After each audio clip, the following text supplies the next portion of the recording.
اعوذ باللہ من الشیطان الرجیم، بسم اللہ الرحمن الرحیم۔ خضر نے کہا، کیا میں نے آپ سے کہا نہ تھا کہ آپ میرے ساتھ صبر نہیں کر سکیں گے؟ موسیٰ نے کہا، اچھا، اگر اس کے بعد آپ سے کسی چیز کے متعلق پوچھوں تو آپ مجھے اپنے ساتھ نہ رکھیں، بے شک آپ میری طرف سے عذر کی حد تک پہنچ گئے ہیں۔ اس کے بعد وہ دونوں آگے چلے، یہاں تک کہ ایک گاؤں والوں کے پاس پہنچے اور ان سے کھانا طلب کیا، مگر انہوں نے ان کی مہمانداری کرنے سے انکار کر دیا۔ پھر ان دونوں نے وہاں ایک دیوار پائی جو گرا چاہتی تھی، تو خضر نے اسے بنا کر سیدھا کھڑا کر دیا۔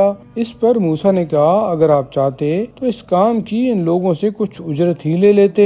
خضر نے کہا، بس اب میری اور تمہاری جدائی ہے، اب میں تمہیں ان باتوں کی حقیقت بتاتا ہوں جن پر تم صبر نہ کر سکے۔ جہاں تک کشتی کا معاملہ ہے تو وہ چند مسکینوں کی تھی جو دریا پر کام کرتے تھے۔ میں نے چاہا کہ اسے عیبدار بنا دوں، کیونکہ ادھر ایک ظالم بادشاہ تھا جو ہر بے عیب کشتی پر زبردستی قبضہ کر لیتا تھا، اور جہاں تک اس بچے کا معاملہ ہے تو اس کے ماں باپ مومن تھے۔ ہمیں اندیشہ ہوا کہ یہ بڑا ہو کر ان کو بھی سرکشی اور کفر میں مبتلا کر دے گا، تو ہم نے چاہا کہ ان کا پروردگار اس کے عوض انہیں ایسی اولاد دے جو پاکیزگی میں اس سے بہتر ہو اور مہر و محبت میں اس سے بڑھ کر ہو۔ باقی رہا دیوار کا معاملہ تو اس شہر کے 2 یتیم بچوں کی تھی، اور اس کے نیچے ان بچوں کا خزانہ دفن تھا، اور ان کا باپ نیک آدمی تھا۔ تو تمہارے پروردگار نے چاہا کہ وہ بچے اپنی جوانی کو پہنچیں اور اپنا خزانہ نکالیں، اور یہ سب کچھ پروردگار کی رحمت کی بنا پر ہوا ہے، اور میں نے جو کچھ کیا ہے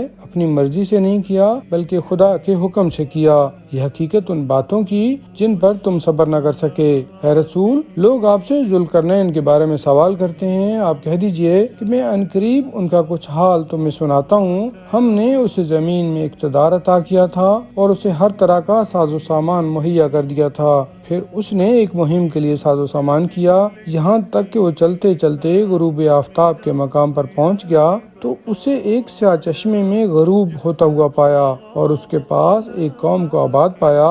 ہم نے کہا، اے ذوالقرنین، تمہیں اختیار ہے، خواہ انہیں سزا دو یا ان کے ساتھ حسن سلوک کا رویہ اختیار کرو۔ ذوالقرنین نے کہا کہ ہم بے انصافی نہیں کریں گے، جو ظلم و سرکشی کرے گا ہم اسے ضرور سزا دیں گے، اور پھر وہ اپنے پروردگار کی طرف پلٹایا جائے گا تو وہ اسے سخت سزا دے گا، اور جو کوئی ایمان لائے گا اور نیک عمل کرے گا اس کے لیے اچھی جزا ہے، اور ہم بھی اس کے ساتھ معاملہ میں نرم بات کریں گے۔ پھر اس نے دوسری مہم کے لیے ساز و سامان کیا، یہاں تک کہ چلتے چلتے وہ طلوع آفتاب کی جگہ پہنچا تو اسے ایک ایسی قوم پر طلوع ہوتا ہوا پایا کہ جس کے لیے ہم نے سورج کے سامنے کوئی پردہ نہیں رکھا ہے۔ ایسا ہی تھا، اور جو کچھ ذوالقرنین کے پاس تھا اس کی ہم کو پوری خبر ہے۔ پھر ایک اور مہم کی تیاری کی، یہاں تک کہ جب چلتے چلتے وہ 2 پہاڑوں کی دیواروں کے درمیان میں پہنچا تو ان کے ادھر ایک ایسی قوم کو پایا جو ان کی کوئی بات نہیں سمجھتی تھی۔ انہوں نے اشاروں سے کہا، اے ذوالقرنین، یاجوج اور ماجوج اس سرزمین میں فساد کرنے والے ہیں،